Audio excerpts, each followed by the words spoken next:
तो share market की पाठशाला में आप सभी का तहे दिल से स्वागत है। बात कर लेते हैं कर्नाटका बैंक की, जिसने आज अपने क्वार्टर वन के रिजल्ट को डिक्लेयर किया। तो कैसा रहा बैंक का रिजल्ट, आइए जानते हैं। स्टार्ट करते हैं इंटरेस्ट अर्न से। तो पिछले साल जो कंपनी बैंक को इनकम देखने को मिल रही है वो 1958 करोड़ की है, जो कि बढ़कर के 2277 करोड़ हो गई है। वही बात पिछले क्वार्टर की करें तो 2200 पिछले क्वार्टर में कंपनी को इंटरेस्ट, बैंक को इंटरेस्ट था, जो कि इस साल भी बढ़ता हुआ 2277 से देखने को मिला। मामूली सी बढ़त है, बहुत ज़्यादा कोई बढ़त क्वार्टर ऑन क्वार्टर देखने को नहीं मिल रही, लेकिन वाई वाई बढ़िया है।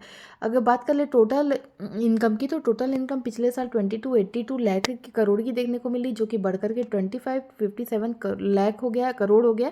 बात कर ले पिछले क्वार्टर की, तो 2619 पिछले क्वार्टर में कंपनी को बैंक को टोटल इनकम थी, जो कि घट करके 2257 हो गया। मतलब वाई वाई बेसिस में बढ़ता हुआ देखने को मिल रहा है टोटल इनकम, लेकिन क्यू ऑन क्यू बेसिस में थोड़ा सा कट देखने को मिल रहा है।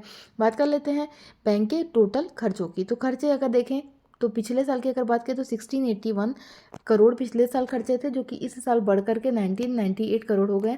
वही बात पिछले क्वार्टर की करें तो 2120 पिछले क्वार्टर में बैंक को खर्चा था, जो कि घट करके 1998 हो गया। मतलब वाई वाई बेसिस में खर्चे बढ़ते हुए देखने को मिल रहे हैं, लेकिन क्यू एन क्यू बेसिस में खर्चों में थोड़ा सा कट देखने को मिल रहा है।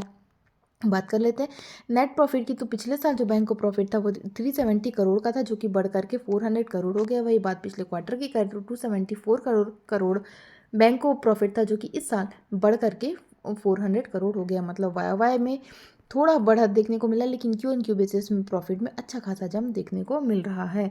अगर उससे पहले अगर हम बात कर ले प्रोविजंस की, तो एक अच्छी चीज़ यहाँ पर देखने को मिली है कि बैंक का जो प्रोविज़न है वो प्रोविज़न कम होता हुआ देखने को मिल रहा है, और ये हमेशा पॉजिटिव साइन होता है बैंक के लिए। जितना कम प्रोविज़न उतना ज़्यादा प्रॉफिट और उतना ही ज़्यादा कासा रेशियो होता है, क्योंकि कासा रेशियो का मतलब होता है current account and saving account. जितना ज़्यादा पैसा आप करंट अकाउंट सेविंग अकाउंट में देंगे, उतना ही कम बर्डन बैंक को पड़ता है इंटरेस्ट के लिए, क्योंकि करंट अकाउंट और सेविंग अकाउंट में मात्र 2% का ब्याज होता है, जबकि अगर आप एफडी में रखते हैं या दूसरी जगह में रखते हैं तो वहाँ लगभग 7 से 8% का ब्याज देना होता है। तो यहाँ पर प्रोविज़न कम होते हुए देखने को मिले, जो कि एक अच्छा साइन माना जाएगा कर्नाटका बैंक के लिए।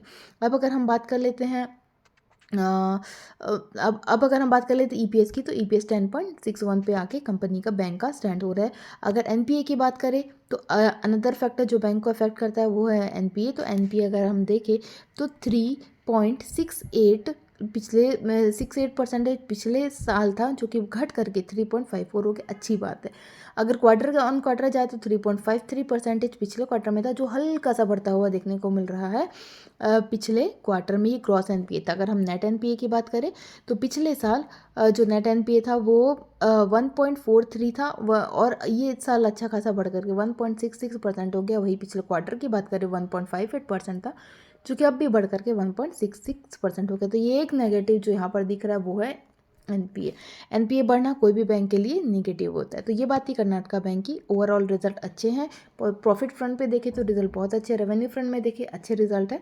बस एनपीए ने थोड़ा निराश यहाँ पर किया है। तो ये बात थी कर्नाटका बैंक की। आगे के रिजल्ट की तमाम जानकारी के लिए बने रहिएगा मेरे चैनल में। तब तक के लिए धन्यवाद।